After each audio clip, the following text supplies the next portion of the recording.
Hey dudes, welcome to Splat from the Past, the only 80s themed horror and sci-fi show where things can get totally radical. Now today I will be interviewing one of the Kryptonian criminals in Superman 2, Jack O Halloran, the very large man who was the silent criminal of the Kryptonians in Superman 1 and 2, and he's also Emil Muzz in Dragnet, the 1987 remake with Tom Hanks and Dan Aykroyd, and many other great films. And I'm going to be interviewing him this morning, and I can't wait. It's going to be pretty cool. So much I've always wanted to ask him. He's like Richard Kiel in the sense that he's a big guy who's always played these kind of scary but silent but scary criminals and all that stuff. And so I'm pretty excited. And so, yeah. Here's my interview with Jack O Halloran.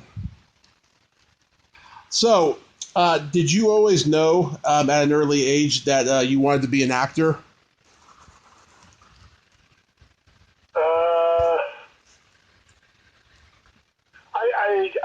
I liked film. I don't think I ever really thought about that I would be an actor. I liked film a lot when I was younger. That's a good question. I never really thought about it.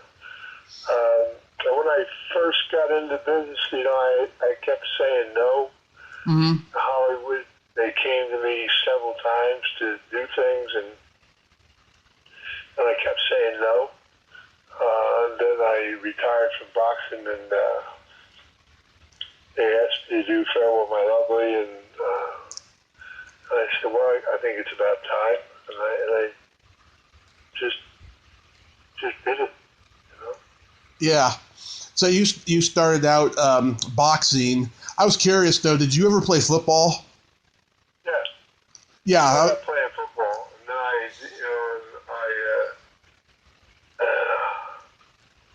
it was at a time when you couldn't play ball until your class graduated from college. They didn't have hardship cases in those days.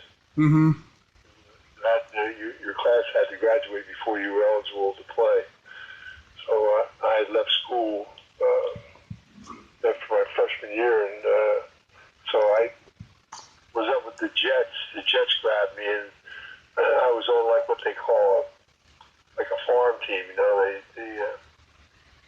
used to play in a league on the East Coast. A lot of guys that hadn't graduated from college yet and were pros, wanted them, and so we played in the East Coast. There was a league there that we played in.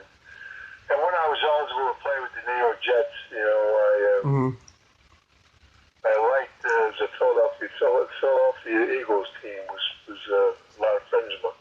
We're down there playing, and so I said to Eubank, I'd really like to get out and play with Philly. They'd like me to come down there. And he said, you have a home here. If it doesn't work out there, you've got a home here. So I went down to Philadelphia, and Jerry Wallman had just bought the team, and he hired a guy named Joe Kuharich, and I watched this guy trade a championship football team away in 3 months. He traded Sonny Jurgensen and Tommy McDonald for Norman Snead, and traded 5 great linebackers to Green Bay for Jim Ringo, and he just traded great ball players away. So it aggravated me a lot. Now he had just won the title. Mm-hmm. So I told him to take the team and stick it. And Jimmy Brown told him, said, trade me too. And I went into boxing. Some people thought it was a great idea. When I said I could beat Ali. So I went into boxing, and put me in the gym, and 6 months later I started fighting. Wow. How many fights did you win? I have a crazy record because I fought so many smoker fights up in New England. I won, in actuality, I won 58 fights, I think it was. Something like that. Wow. I think my record shows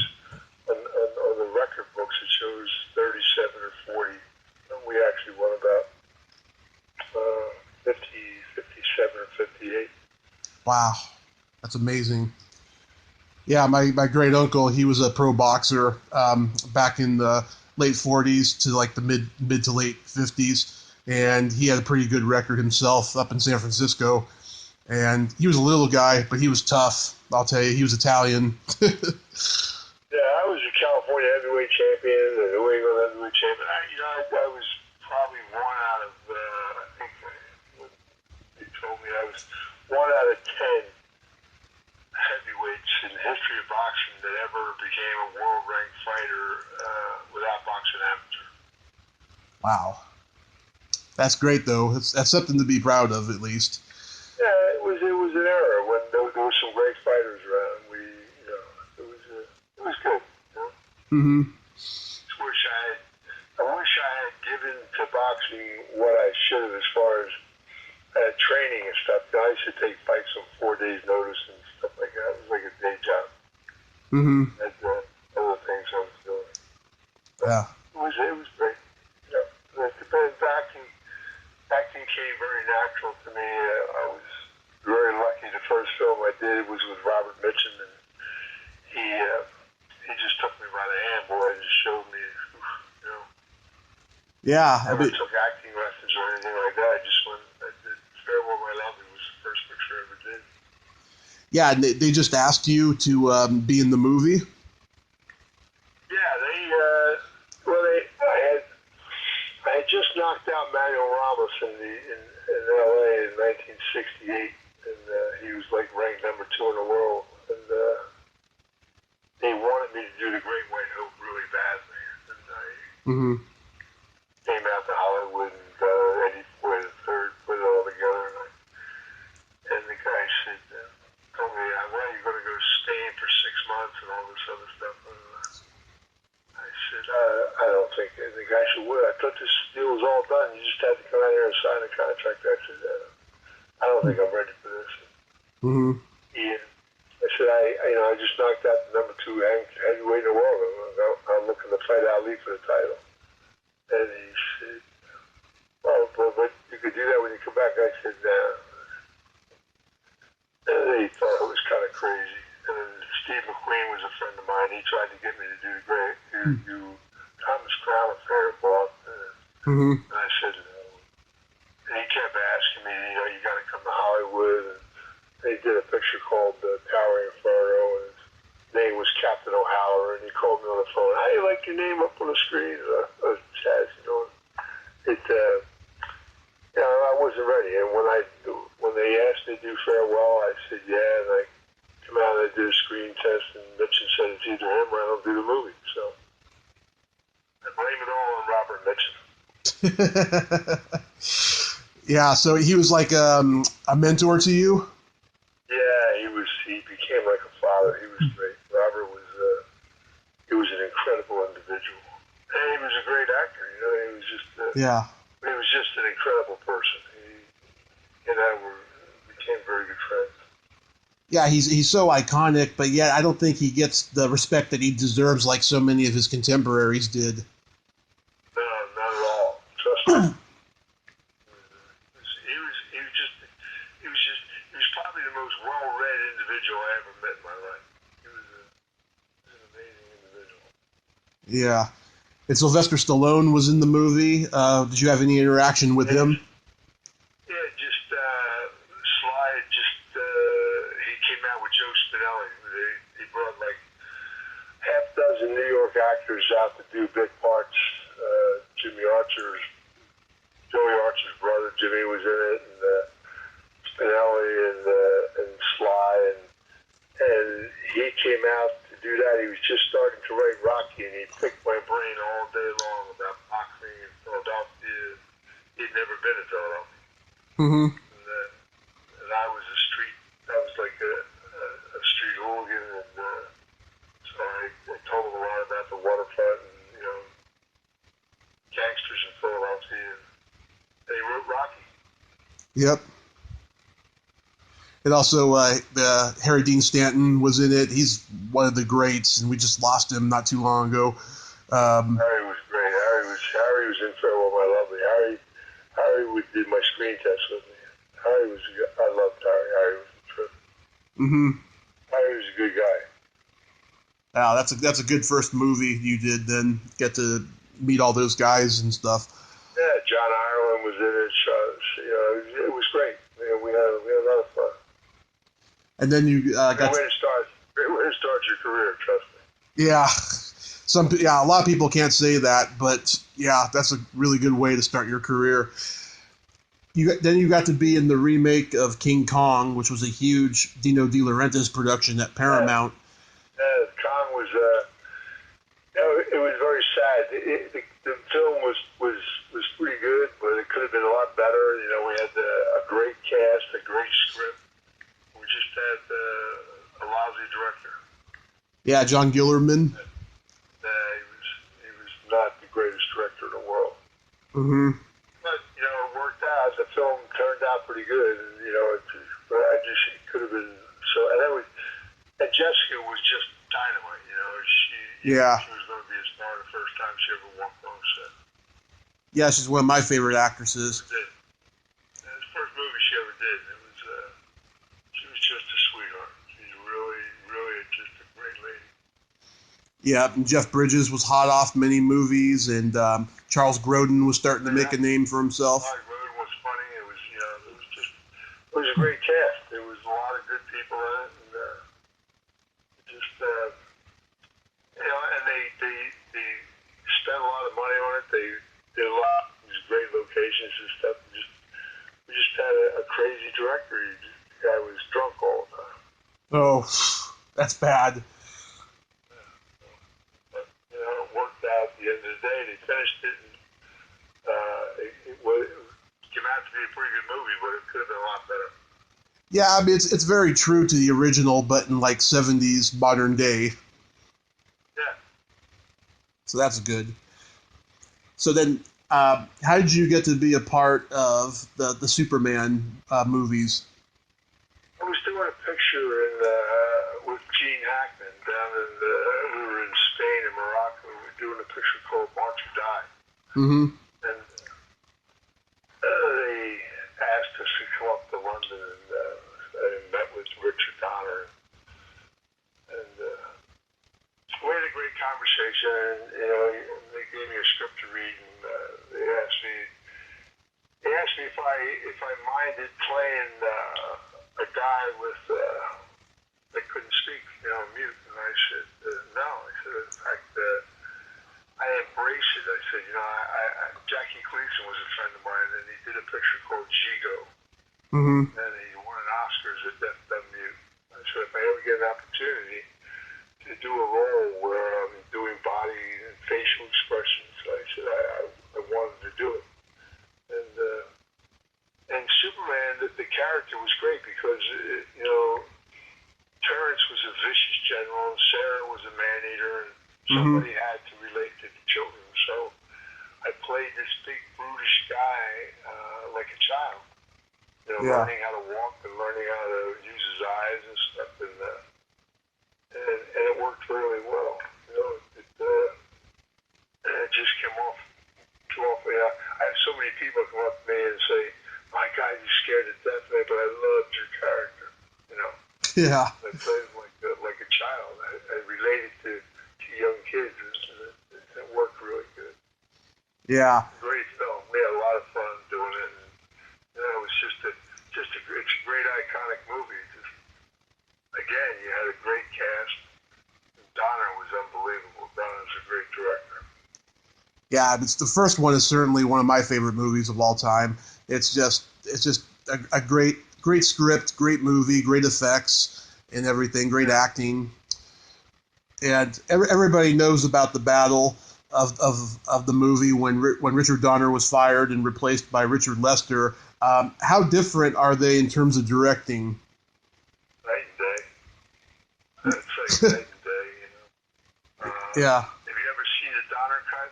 I have, yes. Donner cut is so much better. And it's sad that Dick didn't get a chance to finish the movie the way he wanted to. There was and the whole thing was so foolish because it was all about the Salkinds being cheap. You know, I mean, how do you cut Marlon Brando out of a picture? Yeah. And he had already shot everything. It was already done. He was paid. They didn't want to pay him the points for the second movie. And, you know, so they cut him out of the movie. And they owed Richard Lester a picture. So they got him for cheap, and they didn't want to pay Donner. And they claimed Donner took too much time and all. That's all bull. You know, what he was doing was unbelievable. And we had already shot. We were shooting both pictures together. Mm-hmm. We had already shot 86% of two. Yeah. When Lester came on, they had to go back. In order for a director to put his name up as a director on the screen, you have to shoot better than 50% of a movie. So Lester went back and reshot a lot of things. You know, wow. And, it was sad because there was so much. It was just Donner was such a great director. If Donner would have finished 2, he would have done 3, 4, 5, and 6. Would have been a much different franchise. So the people that got the people that were cheated the most were the fan base. Yeah. And the fans. Superman was the first American superhero, and you know, it was just really sad. Yeah. Christopher, they'll never find another Superman like Christopher Reeve. No, he was Superman in more ways than. He played the role. He did Superman and Clark Kent so well. That was his very first movie, big movie, you know. Mm-hmm. And Donner just was brilliant. He got a performance out of him that it was the greatest performance Christopher ever did. Yeah, Christopher Reeve, you know, I mean, he was Superman in more ways than one, not just with this, but also, you know, the tragedy that happened to him later in life and stuff. And I heard, though, during filming of the movie, though, he was kind of arrogant. Well, it was his first film, and he was like a young kid. He was like, you know, he was 20-some years old with like an 18-year-old mentality. You know, he had a lot to learn, and you know, it was, you know, when you work with people for 3 years, you know, there's slight misunderstandings here and there, and people go through a learning process, and he went through a learning process. You know, he became, you know, the tragedy of Christopher Reeve is that they'll never find no one will ever do Superman as well as he did. Nope. And he should have turned around and said to the Salkinds, "No Donner, no me." Yeah. I will not come back because Hackman didn't go back. Yeah. Hackman didn't go back. I almost didn't go back. And if he would have said no Donner, no me, then they would have had no choice but to keep Richard Donner to finish the movie. And you know, and of course 3 would have been a much different film. And so, but he didn't do that, you know, because of his own film. And it was sad. You know, yeah. He became a much nicer person, unfortunately, when he got hurt. Yeah. He wasn't the nicest person to people, or didn't show up to places and didn't do, you know, a lot of things. But when he got hurt, he gave a lot to a lot of people, in back surgeries and things for back injuries and everything. Chris became a very humble person and became a different person. Yeah, and he was. It took an accident like that to do that. Yeah, and he was lucky that he got a second chance from people too. Yeah, I mean, and he actually worked. You know, it was amazing. He was a different person. He did a couple pictures. You know, Yeah. I just felt very bad that he suffered the way he did for the period of time that he did. Yeah, it was very devastating. Yeah, do you have any good memories of working on the Baltimore Bullet? Oh, what a great movie! Yeah, we had a tremendous. Now there was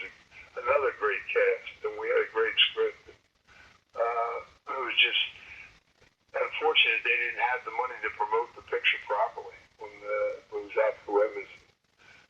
But we had a lot of fun doing the Boardwalk Emporium. I mean, Jimmy Coburn, Omar Sharif.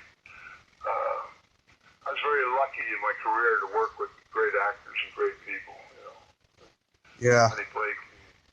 We had really had a lot of fun with that picture.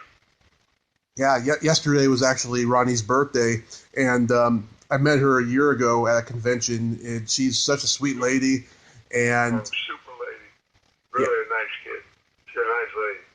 Yeah, I made her cry a little bit when I told her. That was Bruce Boxleitner's first picture. Yeah, Bruce Boxleitner from Scarecrow and Mrs. King and Tron. Yeah. My earliest memory of you was when you played Emil Muzz in Dragnet. Now there was a fun picture. I mean, Danny Aykroyd was just amazing. Tom Hanks, that was his breakthrough picture. Again, we had a great cast. I mean, God, it was good people working on Dragnet, and we had a lot of fun doing it. It was, I mean, Dragnet's one of those pictures you can watch 50 times and still not hear all the one-liners that Danny Aykroyd did. Yeah. He was just, he's a trip. Danny's just a great actor. And he's a funny guy, Yeah, one of the geniuses of comedy. My dad and I, we still love this movie, and we laugh so hard at it, especially your interrogation scene. Aykroyd and Hanks's facial expressions are priceless in that scene. It was, and that was a lot of one takes, boy. Mm-hmm. It was, we really had a lot of fun. It came out very well. Really, the picture came out well. It sure did. I think it's a better movie than most people give it credit, because Aykroyd does Jack Webb so right on the money. I heard he listened to a lot of the radio version of Dragnet to prepare for it. He walked around with an earpiece all the time listening to Webb. Mm-hmm. He had an earpiece in his ear all the time. He just did the character so well. I mean, the scene. I love the scene when I run over his feet. Yeah. Yeah. His expression on his face and stuff. Yeah. I love that. Did you really spit in his face? Well, I spit, but it did. He threw it on him after. Oh, because it was so quick. It's all movie making, you know what I mean? Yeah. Yeah, the editing was so good, and it was so fast. It looked real. It was really convincing. I mean, they did. It was a great film. It really was a much better film than they give it credit for. You're 100% right on that. Yeah, what was Christopher Plummer like? He's a good guy. Christopher is just a really nice man, and I had met him when I was doing Superman over in England. Mm-hmm. Christopher's a really nice person and a great actor. I mean, it was just, there were just some really good actors in the picture that filled out. I mean, Harry Morgan was a trip. Mm-hmm. Poor Harry had dementia. He was starting to get dementia so bad. Oh. In fact, we lost him one night on set. He wandered off. Oh. It took a couple hours to find him in Burbank. That's so sad. It's funny but sad. We were doing the restaurant scene, when we were all sitting in the restaurant when Danny discovers that there's a lot of tomfoolery going on with City Hall. Yeah. And we were doing the restaurant scene, and we lost Harry. He wandered off somewhere. And he was such a nice guy. Harry was such a sweetheart. Oh, that's good. Yeah, that's really sad though when stuff like that happens. Yeah. We felt bad for him, but he worked. He did a great job in the picture. Mm-hmm. Yeah, he was great in it. Do you have any memories of working on the Flintstones? Flintstones was kind of a fiasco. It was I did a favor for somebody by doing the picture, and it was the only picture I ever did in my life that any scenes were cut out of. Mm-hmm. And I had some great scenes at the gate. In fact, McDonald's wanted to do commercials on the scene at the gate where when they mm-hmm. woman and they cut the scene out. And they cut out some scenes to make room for Elizabeth Taylor. Mm-hmm. And the director was kind of it was a whole different. It was an experience. Let me say that. You know, when you work with a good director, mm-hmm. and a good director shoots like a 7 or 8 to 1 ratio. You know. Yeah. When you're shooting 40 to 1 ratio, they're going to get what they want, but you're shooting so many shots that it just they get coverage to make sure that the guy, because he doesn't know what he's doing and doesn't really know what he wants. Yeah. It just and again, there were some good people that worked on the picture, but it was a fiasco, you know. Yeah. And the Flintstones could have been, for what they spent and stuff for it, should have been a much better picture. I agree. I mean, I think the production overall looks pretty true to the cartoon, but I do think that John Goodman did a good enough job. Would you say so? Yeah, John's a good actor. I mean, you know, but again, when you have a director that doesn't have control of what he's doing, yeah, and he doesn't know what he wants, you know, mm-hmm. it's the difference of working with a really good director and is like, again, night and day. You know, it's just so sad that those things happen in movies. You know. Yeah, that's why they call it show business, not show creativity. Yeah, it was. I mean, Flintstones could have been so much better. Yeah. Because all the material was there. It just wasn't put together properly. Well, the prequel, Viva Rock Vegas, was really, really bad. I didn't enjoy that as much as the first one. I didn't even look at that. I never even saw it, to be honest with you. Oh, it's terrible. Don't see it. So, in 2011, you wrote a book called Family Legacy.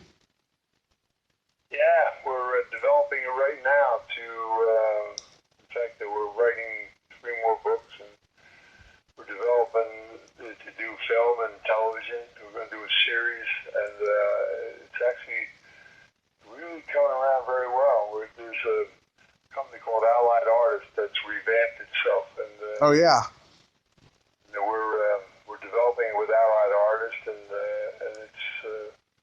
it's going to be. It'll be like 100 stories above The Godfather, because we're telling the truth about a lot of things, and we're using real names, and you know, it's just going to be great. You know, we're really excited about it, to be honest with you. oh, that's great. I haven't read it yet, but how did you come up with this idea? Well, my father was kind of an infamous individual. He was my real father was probably one of the most feared mafiosos that ever come in the country. Mm-hmm. Over down Anastasia in New York, and he ran a little company called Murder Incorporated, and so I was around a lot of people, and I saw and did a lot of things, and you know, and it's just a lot of truth that needs to be told, and it's time that it was told, because there were a lot of changes in the country, and there was a group of people that when in the beginning, when you look at America, if you go back to like 1910 or somewhere in that era, Right. Unions and government, industry, and organized crime were all partners. Yeah. The organized crime, a lot of the illicit monies that they made, they put back into the growth of a country. And nobody ever sees that because they do these pictures, a lot of gangster pictures are just pure gangster pictures. So what we're going to do is we're going to show the truth of how they were partners and how monies were put back into, they invested in General Electric and Westinghouse. They controlled most of the insurance companies, and they created the unions and created jobs in construction on the waterfront. Yeah. For a lot of people to work, because when they initially organized themselves in America, their money factor of making money was gambling and loan sharking and extortion. If you didn't have money, how could you pay them? Right. So when you stop and look at when they ran their cities, the cities were safe. There was never any drive-by shootings, or people never locked their front door in their houses. Kids, when I was a kid, you played in the streets from sunrise to sunset. You never went home. You were always out in the street playing. Yeah. No violence, it was nothing like there is today. It was a whole different world. Yeah, totally different world. I mean, I thought it was dark back then, but I think it's gotten a lot darker now. Well, it just keeps getting worse. I mean, when organized crime in America, so they call organized crime, was a controlled factor, you didn't, like I said, the neighborhoods and the cities were much safer. It was not this runaway truck. It's like, and people are scared to come out of their houses today. Yeah. It's the violence and the crime and stuff that's going on, and the old timers. My father's are. In fact, my father died because he wouldn't get into heroin business. The old timers didn't. They were so anti-drugs. It was pathetic. Wasn't their ballgame.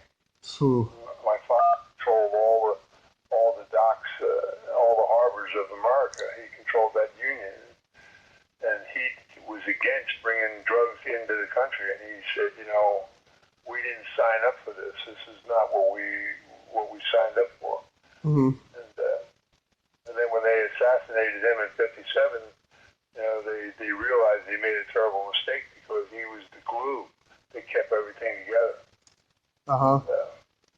And Vito Genovese wanted to be in the drug business in a big way. And, he got everybody involved, and they saw it as, first they just saw it as a money scene, and then but my father, in The Godfather, when they go to Brando to get in the drug business, and he says no, that because if we touch it, our children will touch it, it'll be the downfall of the families. Well, my father said that, and it was true.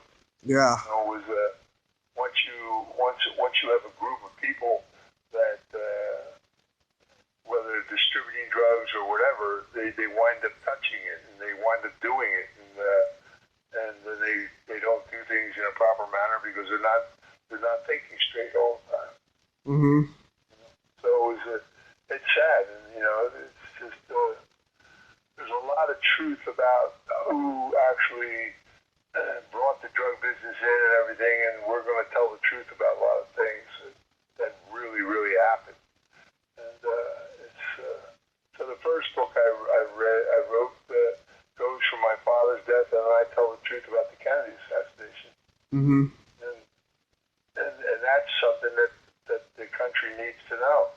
Yeah. The world needs to know. And it's as to how John Kennedy really died and why he died.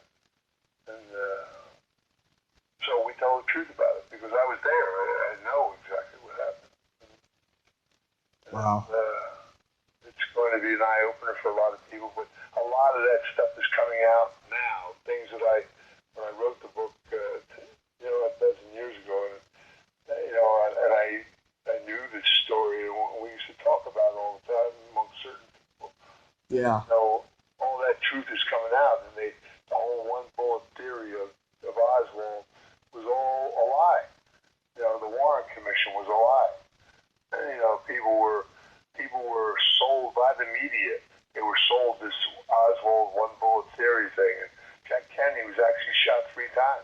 Yeah. That's all coming out now, and it wasn't.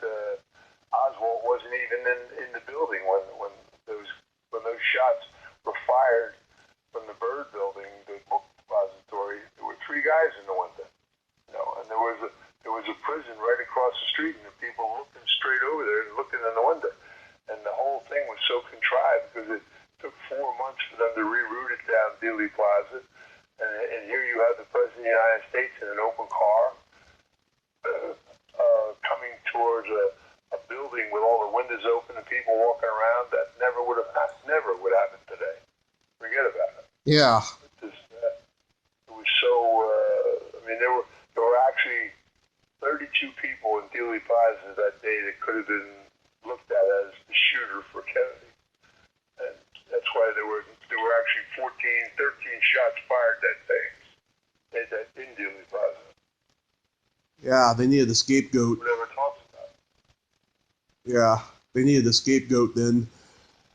But yeah, that's very interesting. I'm gonna check out that book, and yeah, you should read it. You'll enjoy it. It's a pretty good. It's a good read. That's We're great. having a lot of fun developing. It's going to come out really well. I'll be keeping an eye out for that. Have you ever thought about writing a book about your Hollywood adventures? Yeah, people were trying to get me to write about my sports in Hollywood and stuff, and I probably will one day sit down and do it. Because, like I said, I was very fortunate. I worked with a lot of great actors and some great crews. I mean, Geoffrey Ainsworth was probably an amazing cinematographer and an Oscar winner. There's some great cinematographers I worked with. You just the guy who shot Farewell My Lovely won the Oscar for Chinatown. And then Dean Farewell My Lovely had 4 Oscars winners on the crew because of Robert Mitchum. Dean Talaveras won the Oscar for the set of Godfather, and it was just. I just was very lucky. I worked with some great people in the industry, and yeah, there's a lot of great stories, and it would be probably a pretty good book, actually. Yeah. I probably will sit down and write it one day, about my boxing career and coming into the film business. So. Yeah, I'd definitely buy it. I'll tell you that. Yeah, we had Steve McQueen and I became really good friends when he was doing Thomas Crown up in Boston. Mm-hmm. And I just started boxing, and we looked after him when he was in town. We made sure he was okay and all. And we had a lot of fun. Steve was a super individual. Yeah. He couldn't believe it. You got to come to Hollywood. He said, man, come on down the set. I'll get you in the movie and blah, blah, blah, blah. And we'll have a ball in Hollywood. Steve was a really good kid. Yeah, I've heard a lot of stories about him that he was he was a good guy. He could be crazy at times, but he was a good guy and he was passionate about what he did. Oh, he was just he was like a big kid. He never grew up. Yeah. He was, he did most of his own stunts. If you ever saw The Great Escape, yeah, he did the motorcycle driving for his and the guy that followed him. Wow. The stunts for the guy who was following him as well. He loved, he was like a daredevil, man. He just loved all that stuff. Yeah, I heard he quit that movie halfway. Well, they just, you always have, people have arguments with certain people and stuff, and, but at the end of the day, it worked out, and thank God, because it turned out to be a hell of a movie. But Yeah. Sand Pebbles was a great film. I mean, Steve did so many good. Steve was the first guy that made the transition from television to film. Right. He was a TV star, and then he became a film star. Yeah, he set the stage. Yeah, he set the stage for Clint Eastwood, who's in the same generation. Yeah, Clint was the second guy. Clint was a different kind of an actor. Clint's, he's a reactor. Yeah. He learned from the Italian directors how to react, and he was very, very good at it. He did those spaghetti westerns, boy, and that changed his whole career. You know, he became a tremendous reactor, and he did the detective picture, Dirty Harry. Dirty Harry. Yeah, Steve. I mean, Clint's just a very, very talented man. You know, and he learned from some great directors who taught him the business, and he became a great director. He just loves the business. He loves the industry. Yeah, he loves doing it his way. And, you know, he formed a company in El Paso, and if you see his films, you'll see the same people in the background, the same crews and character actors. You know, he's a great filmmaker. I have a lot of respect for Clint Eastwood. Yeah, all those. I never thought in a million years he was going to get all those Academy Awards for Best Director, but I'm glad he did, because he does make really good movies. You know, Mystic River. He's a talented. I just kicked myself in the butt because I had an opportunity to work with him a few times, and I was doing something else, and I should have made the time to do the picture, and you know, it would have been a great honor to work with him. Yeah. So aside from that project with Family Legacy, do you have anything else you're working on? Yeah, I have a project called Ballad of a Simple Man. It was a script I wrote when I was doing King Kong, actually. And there was a great picture done in the 30s called The Informer that John Ford directed, and Victor McLaglen won an Oscar for as a leading actor. He was the first character actor to win a leading Oscar, and it's an Irish picture that it won 4 Oscars, actually. Yeah. And so I went to England. I met the author of the book, Liam O'Flaherty, and he told me the derivatives where he found things, and we opened up the picture so it shows Ireland a bit better, and he said, we're getting ready to do that as well. Oh, that's great. After all these years. But I only owned the script for about 40 years. And, you know, but we were up to bat a few times to do it, and I just didn't like the deal. And it's funny like that. You know, if we can't control the properly, then I won't do it. Mm-hmm. Well, better late than never, then. Yeah, actually, you're right. Do you have any convention appearances coming up? They're doing this 40th year anniversary for Superman, so we've just come back from London, and I think we're going to Rhode Island. There's several places we're going to do this year. And then 2 years from now, they'll be doing the 40 year of Superman 2. And, you know, it's amazing how that picture's been such an iconic situation, you know. Mm-hmm. Each generation picks it up. I mean, I did a thing in Burbank where we did a convention at a theater, and there were children there that were like 8 and 9 years old. It was the first time they had seen the picture on screen. They'd seen it on television, but they never saw it on the big screen. And the reaction was unbelievable. You know, they were in awe. You know, it's an experience. You know. Yeah. Because we broke so many technology rules when we did that picture. Flying shots and everything, the way we did it. And, just made CGI look bad, actually. You know? Yeah, it's funny. Earlier this year, I was covering a horror film festival, and I don't know why they did this, but they actually had a screening of Superman there, and I was not surprised to find out that like no one really was attending it, because they were like, whatever, it's Superman. I'd rather go see the horror movies that they were screening and stuff. I was like, wow, that's so weird. But yeah, I hope I get to meet you at a screening or a convention in the future. That would be great. Yeah, we look forward to it. Well, Jack, it's been an honor, and I thank you so much. And God bless you. God bless you, sir, and have a great day. Thanks much. You take care now. Okay, you too. Bye-bye.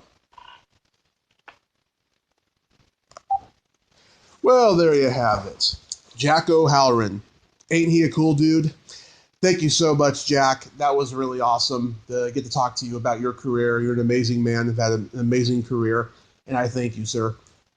Well, if you like this video, please subscribe to my YouTube channel, add me as a friend on Facebook, join my Tommy Kovac comedian page on Facebook, follow me on Twitter and Instagram, and all that fun stuff. Well, that's all the time we have this week on Splat from the Past. Until next time, this is Tommy Throwback Kovac saying, there's no shame in living in the past, because the present sucks. Later, dudes!